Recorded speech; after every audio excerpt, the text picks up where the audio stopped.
How do you kill a warship that refuses to die? In the dark waters of the Pacific, one name whispered through Japanese radio channels with fear: Enterprise, CV-6, the Gray Ghost, the ship that kept coming back. December 7th, 1941, flames still rose from Pearl Harbor when Enterprise's aircraft roared into the sky, one of the few fighting forces America had left. And from that moment forward, she never stopped. Midway, the Eastern Solomons, the Doolittle raid, and then Santa Cruz. Bombs cratered her deck, fires raged, steel twisted, yet Lieutenant Commander Herschel Smith and his damage control teams fought like demons in smoke-filled hallways with burned hands and bleeding faces just to keep the engines alive. Captain Osborne Hardison stood on the bridge of a ship that should have been in dry dock, while 75 Seabees welded patchwork steel plates on her flight deck as she sailed into combat. She wasn't ready, but the Pacific didn't care. America had no other carrier. So Enterprise went, limping, leaking, burning, straight into the naval battle of Guadalcanal. Deckhands loaded bombs beside open welding torches. Pilots from her air group, men like McClusky, the same commander whose decision at Midway turned the tide of history, launched knowing the catapult might tear apart beneath them. But Enterprise didn't hesitate. She struck first, struck hard, and kept striking. Her aircraft sank 71 enemy vessels, destroyed 911 planes, and she survived torpedoes, bombs, kamikazes, storms, and odds that should have ended her 10 times over. 18 major carrier battles, 20 battle stars, more than any other U.S. warship in the war. Sailors swore she was haunted. The enemy called her the most dangerous ship in the Pacific. To America, she was hope forged in steel. And yet when the war finally ended, when the guns fell silent and the ocean grew calm, Enterprise wasn't preserved, honored, or placed in a museum. She was sold for scrap, her bones melted into anonymity, her legacy nearly forgotten. But the men who walked her decks, pilots, welders, mechanics, cooks, gunners, knew the truth. She didn't win because she was perfect. She won because she refused to quit.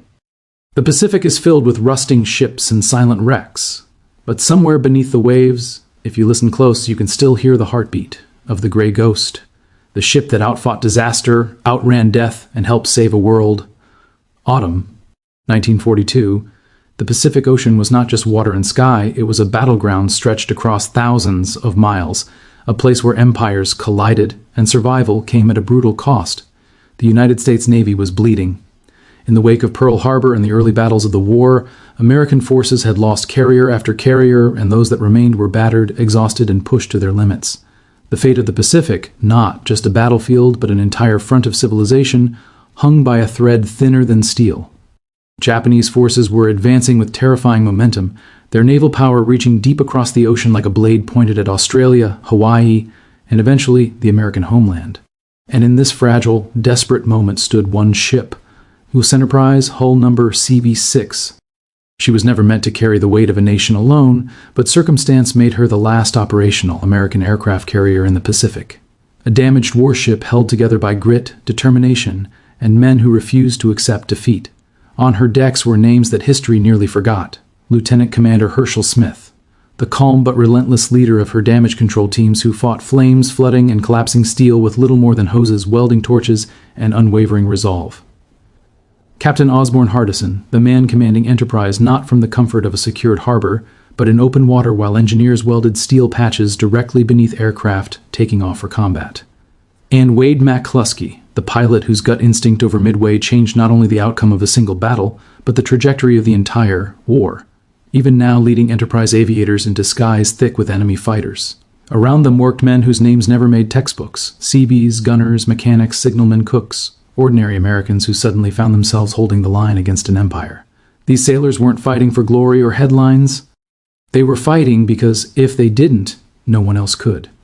Enterprise had already taken bombs and battle scars from Midway, Santa Cruz, Eastern Solomons, and countless engagements, and yet each time she reappeared on the horizon, the Japanese reacted with disbelief. We sunk her.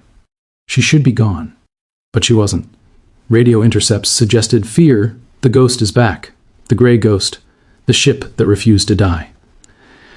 And that is what makes this story worth hearing, not only the firepower, statistics, or strategic victories, but the human strength behind them.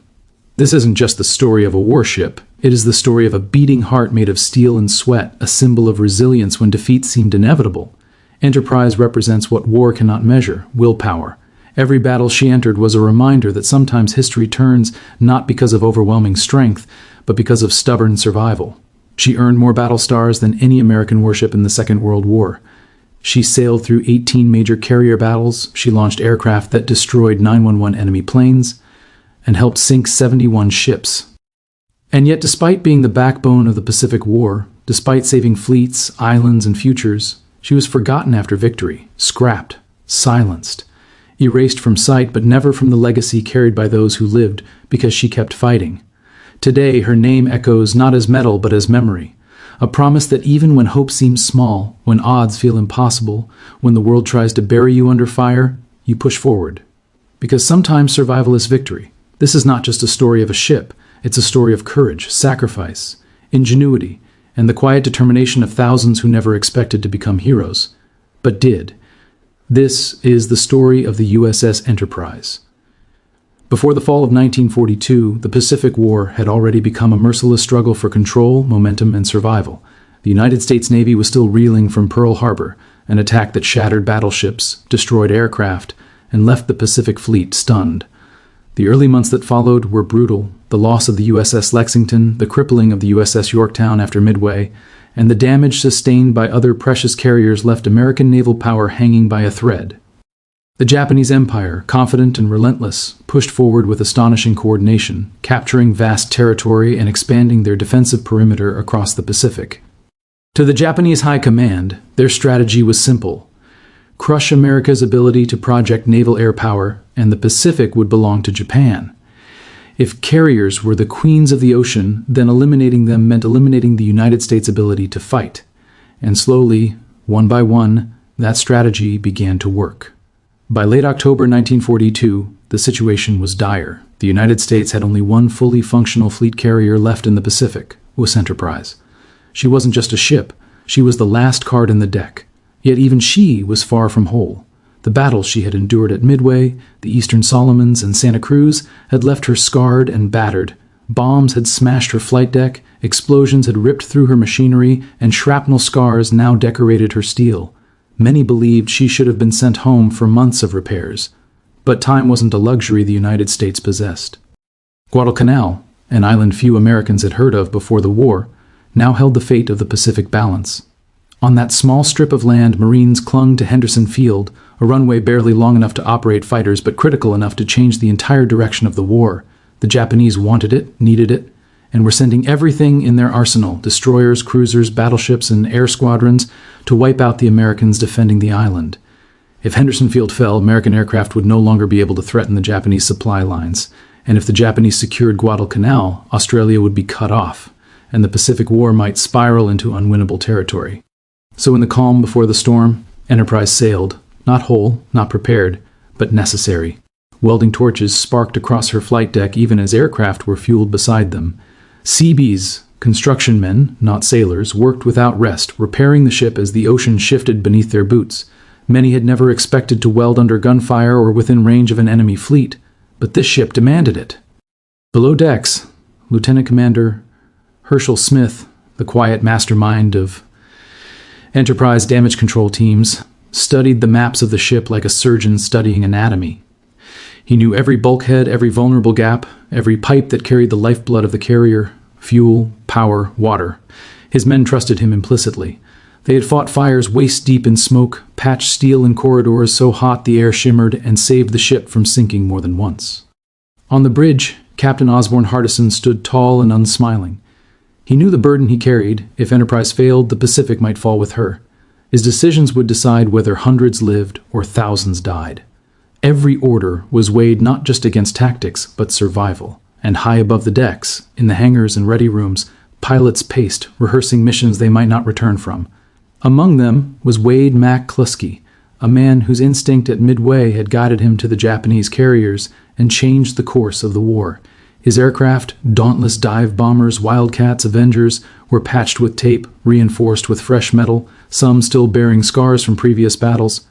The men who flew them weren't fearless, but they refused to let fear decide the fate of their ship, their brothers, or their country. The sea itself seemed to sense the weight of what was coming. The nights were long, black, and filled with tension. Every radar sweep mattered. Every distant engine hum could signal attack. On Guadalcanal, Marines fought by the glow of burning aircraft, using bayonets, fists, and sheer rage to hold the line. The Japanese were determined, ferocious, and confident that one final push would wipe out the American presence in the Solomon Islands. The stage was set, a battered carrier carrying a nation's hope, a desperate island holding the line, two empires on a collision course. The world held its breath, because what happened next would determine far more than who held one island. It would decide the fate of the Pacific, the momentum of the war, and the survival of freedom. And so the Gray Ghost sailed forward, scarred, outnumbered, and feared by the enemy, not because she was invincible, but because she refused to break. Now the storm was coming, and Enterprise was heading straight into it. The moment Enterprise reached the waters off Guadalcanal, the war came for her. It began not with a warning, but with a scream from radar. Multiple bogies inbound, fast. Within seconds, flight crews who had been asleep, eating, praying, or repairing aircraft were running toward their stations. The calm ocean was replaced by chaos. Chocks pulled from wheels, propellers roaring, elevators rising, and pilots strapping in with shaking hands and steady eyes.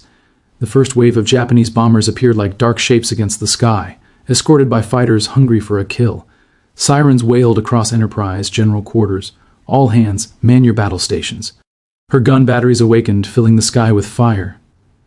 Tracers carved glowing lines upward, and explosions dotted the air like burning stars.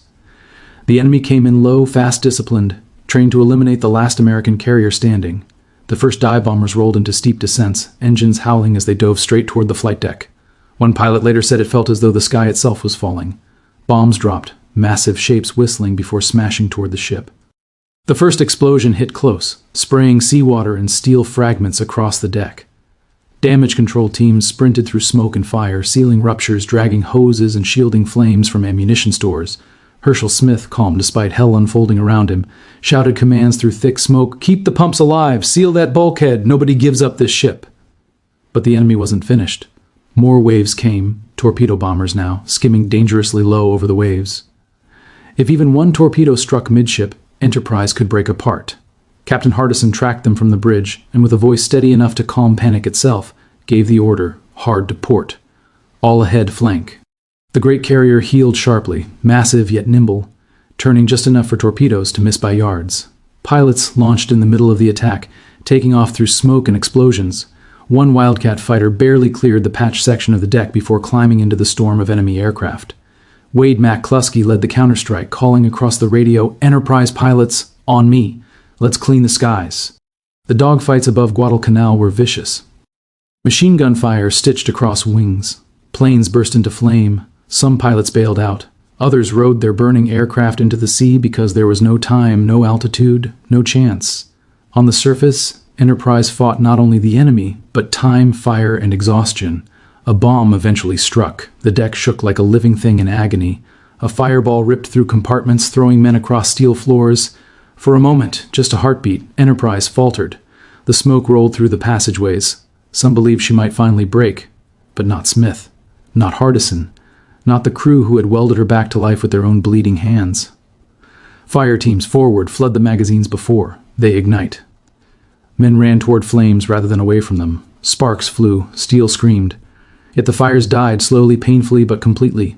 Enterprise was wounded, but not silent, not defeated. And then came the turning point.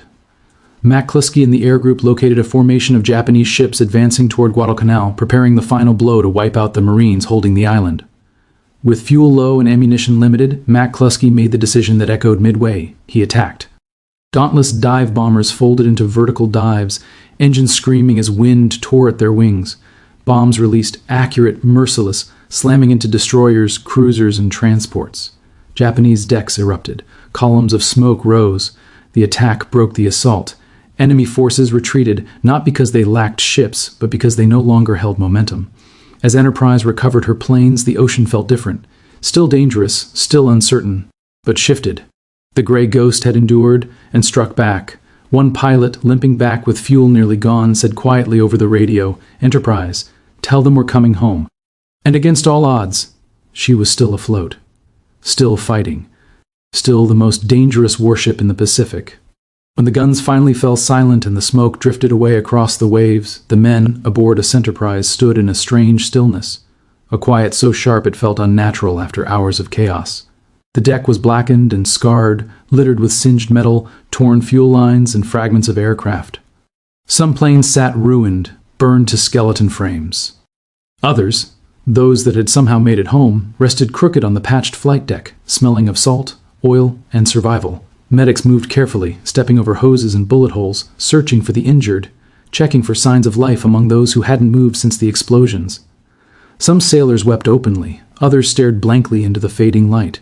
Many simply collapsed where they stood, too tired to think, too grateful to breathe. Herschel Smith, the man who had fought fire after fire with hands blistered from heat and lungs coated in smoke, finally leaned against a bulkhead, exhausted beyond measure. He had guided his teams through one of the most intense attacks the carrier had ever faced, and once again, the ship lived because they never backed down. Captain Osborne Hardison remained at his post longer than any man expected, scanning the horizon, not because he anticipated another attack, but because he needed to see for himself that the threat was gone.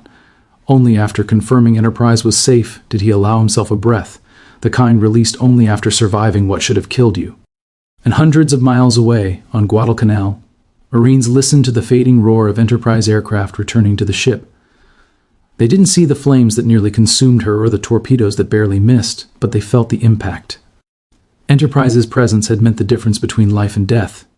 Without her planes, Henderson Field would have been silenced. Without her strikes, Japanese reinforcements would have overwhelmed the island. Because she fought, Guadalcanal held, and because Guadalcanal held, the momentum of the war shifted. What happened in those waters went far beyond a single battle. It marked the moment the Japanese Navy realized something terrifying. America wasn't giving up. No matter how battered, no matter how outnumbered, no matter how close to collapse, American forces kept returning, kept rebuilding, kept fighting. Enterprise became something larger than steel, engines, or weapons. She became a symbol, a reminder that the war would not be won through perfection or overwhelming advantage, but through endurance. Her crew felt that weight every time they walked her decks. They knew she had survived not because she was invincible, but because thousands of men refused to let her sink, and Japan felt her presence too. Intelligence reports recorded radio communications where enemy pilots whispered the same stunned words, "The ghost still lives." Enterprise continued fighting across the Pacific. Leyte Gulf, the Philippine Sea, the Marshalls, Okinawa, battle after battle, year after year. She became the most decorated American warship of the Second World War, earning 20 battle stars and engraving her legacy into naval history. But once victory finally came, once the war that had consumed the world ended, her fate took a quieter, more heartbreaking path. There was no parade waiting for her, no museum built to preserve her, no memorial to honor the sailors and pilots whose sacrifice had carved her name into history. Instead, she was auctioned, piece by piece, until nothing remained but memories held by the men who served aboard her. Yet even as her steel was dismantled, her legacy grew. Her story became a lesson passed between sailors, aviators, and historians, that the strongest ships are not the ones that survive, untouched, but the ones that survive despite everything meant to destroy them. And somewhere in the vast silence of the Pacific, where her engines once thundered and her guns once roared, the ocean still remembers her. The gray ghost, the carrier that saved the Pacific, the ship that refused to die in war but was lost in peace. In the end, the story of USS Enterprise is not just about steel, firepower, or battlefield numbers. It's about people and what they choose to stand for when everything around them is falling apart. Her real strength didn't come from armor or guns, but from the men who refused to let her go under. Sailors who sprinted toward burning fuel, not away from it. Pilots who took off from a broken flight deck knowing they might not land again. Leaders who made decisions not for glory, but because lives and the course of a war depended on them. The Enterprise teaches us that greatness is rarely born from perfect conditions. It rises when failure seems inevitable, when the odds are unfair, and when survival requires courage beyond logic. Her legacy reminds us that heroes aren't always the ones history frames or bronze casts. Sometimes they are welders covered in sparks, mechanics with shaking hands, or a captain staring down disaster and saying, "We hold."